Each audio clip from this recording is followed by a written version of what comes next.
Tuhan sumber bencana manusia. Emang iya? Banyak bencana alam yang terjadi di dunia, pasti banyak sekali kan? Mulai dari banjir, gempa bumi, kebakaran hutan, longsor, dan tsunami, dan lain-lainnya. Semua bencana itu menjadi tanda tanya kepada manusia. Apakah itu semua karena Tuhan murka karena tingkah laku manusia?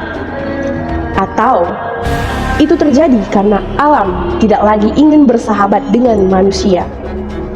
Nah, memang inilah yang menjadi pertanyaan yang sering-sering terjadi dalam lingkungan kita.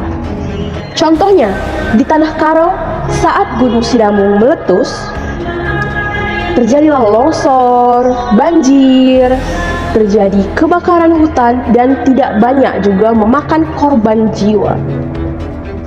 Jika membahas tentang Katolik, menurut ajarannya, bencana alam bukanlah hukuman dari Tuhan karena dosa-dosa manusia, melainkan bencana alam datang dari dunia fisik yang tidak dinamis dan tidak sempurna.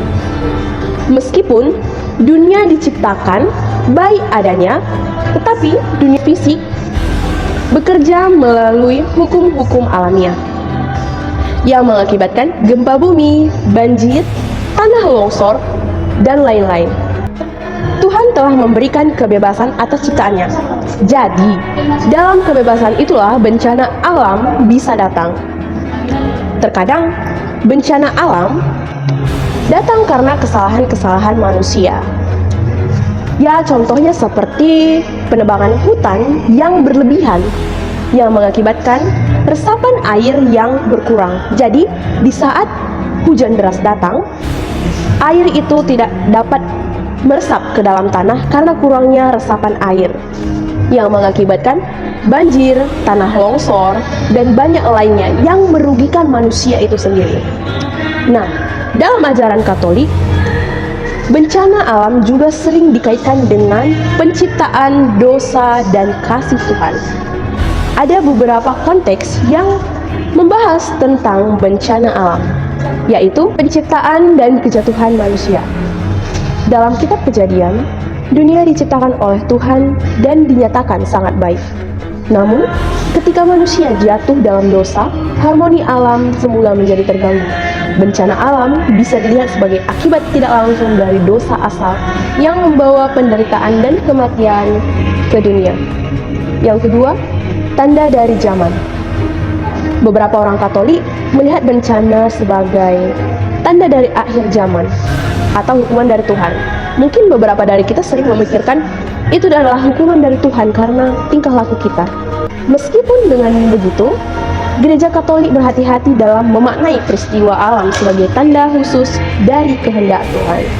Dalam menganalisis bencana alam, ajaran Katolik menekankan pentingnya kasih sayang, solidaritas, tanggung jawab moral, dan pemahaman yang mendalam tentang hubungan antara manusia dan alam.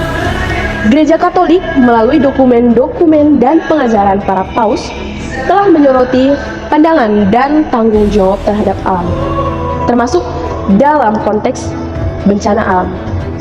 Salah satu dokumen yang penting dalam konteks ini adalah ensiklik Laudato Si. Ensiklik Laudato Si adalah ensiklik Paus Fransiskus yang berfokus pada kepeduliannya terhadap rumah sama kita, yaitu bumi. Dalam Laudato Si, beberapa hal terkait bencana alam dan pandangan Gereja Katolik dapat ditemukan. Yang pertama adalah keterkaitan bencana dan dampak manusia. Paus Fransiskus mengakui bahwa banyak bencana alam modern diperbuat oleh tindakan manusia. Yang kedua adalah tanggung jawab moral. Manusia memiliki tanggung jawab moral untuk merawat bumi dan semua ciptaan. Namun, kadang manusia mengabaikan dan merusak lingkungan. Yang ketiga, penderitaan manusia. Bencana alam seringkali menyebabkan penderitaan bagi banyak orang, khususnya bagi orang yang paling rentan.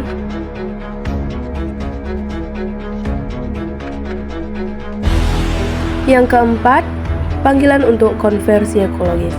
Paus Fransiskus memperkenalkan konsep konversi ekologis, yaitu perubahan hati dan pikiran untuk lebih menghargai dan melindungi alam. Yang kelima, keberlanjutan dan ekologi integral. Paus Fransiskus menekankan pentingnya pendekatan ekologi integral di masa perlindungan lingkungan.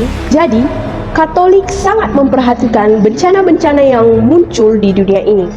Namun, perlu diperjelas, bencana alam kan datang dari Tuhan atau sering disebut dengan hukuman dari Tuhan. Itulah gunanya kita untuk memahami dahulu lalu menyimpulkan sesuatu. Jadi, bagi umat Katolik, dimanapun kita berada, jika ada bencana alam yang menimpa kita, janganlah berburuk sangka atau berpikir bahwa itu semua hukuman-hukuman dari Tuhan. Nah, perlu kita pikirkan dan perlu kita renungkan bahwa bencana-bencana itu datang karena perlakuan kita sendiri, perbuatan kita sendiri, dan apa yang kita perbuat di dunia ini akan menjadi timbal balik kepada diri kita sendiri juga.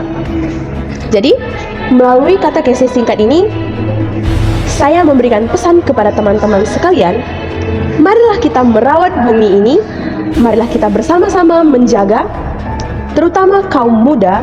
Kita adalah generasi muda yang dapat memberikan contoh kepada adik-adik kita, kepada orang-orang tua untuk menjaga ekosistem di dalam lingkungan kita. Sekian dari saya, sampai jumpa.